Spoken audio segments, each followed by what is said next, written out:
கர்த்தருடைய பரிசுத்த நாமத்திற்கு மகிமை உண்டாவதாக. இன்றைய தினத்துல உனக்குள்ளதை பற்றி கொண்டிரு என்ற தலைப்புல வேதத்திலிருந்து ஒரு சில காரியங்களை உங்களோடு பகிர்ந்து கொள்ள விரும்புகிறேன். பற்றி கொண்டிரு, விலையேறப்பட்ட ஒரு காரியத்தை பாதுகாப்பாக இழந்துவிடக் கூடாதபடிக்கு உறுதியா பற்றி கொண்டிருக்கிறது. வெளிப்படுத்தும் விசேஷம் 3ஆம் அதிகாரம் 11வது வசனத்துல, நான் வரும் அளவும் உன் கிரீடத்தை ஒருவனும் எடுத்துக்கொள்ளாதபடிக்கு உனக்குள்ளதை பற்றி கொண்டிரு. இந்த வசனத்தின் அடிப்படையில ஒரு சில காரியங்களை கூட நம்ம தியானிக்கலாம். தேவன் நம்மளுக்கு தந்த அநேக காரியங்கள் உறுதியை பற்றி கொண்டிருக்கணும்னு அநேக காரியங்கள் சொல்லப்பட்டிருக்கு வேதத்துல. அதுல என்னென்ன காரியங்கள்ல இருக்கிற ஒரு சில காரியங்களை மாத்திரம் நம்ம இப்ப பார்க்கலாம். முதலாவது ரட்சிப்பு. நம்மளுடைய பாவங்கள் எல்லாத்தையும் அறிக்கையிட்டு தேவனிடத்துல நம்ம கேட்கும் பொழுது ஏசப்பா நம்மளுக்கு எல்லா பாவங்களையும் மன்னித்து பாவ மன்னிப்பு தந்திருக்காங்க. அதுதான் ரட்சிப்பு. இந்த ரட்சிப்பை நம்ம இழந்து விடாதபடிக்கு உறுதியா பற்றி கொள்ளணும்.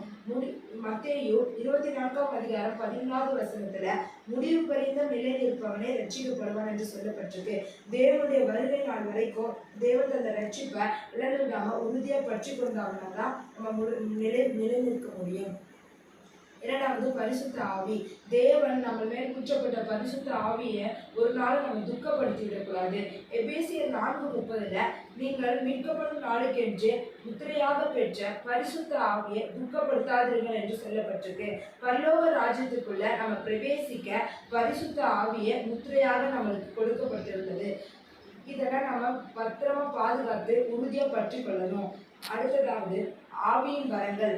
ஆவியின் வரங்கள் என்று வேதத்துல 9 வரங்கள் இருக்கு. 2 தீமோத்தேயு 1ஆம் அதிகாரம் 6வது வசனத்துல ஆவியின் வரங்களை அனல் மூட்டி எழுப்பி விடணும் அப்படின்னு 1 தீமோத்தேயு 4வது அதிகாரம்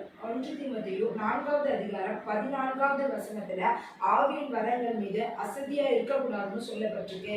தேவனுக்குள்ள அநேகரை கூட்டி வர இந்த ஆவியின் வரங்கள் நம்மளுக்கு கொடுக்கப்பட்டிருக்கு.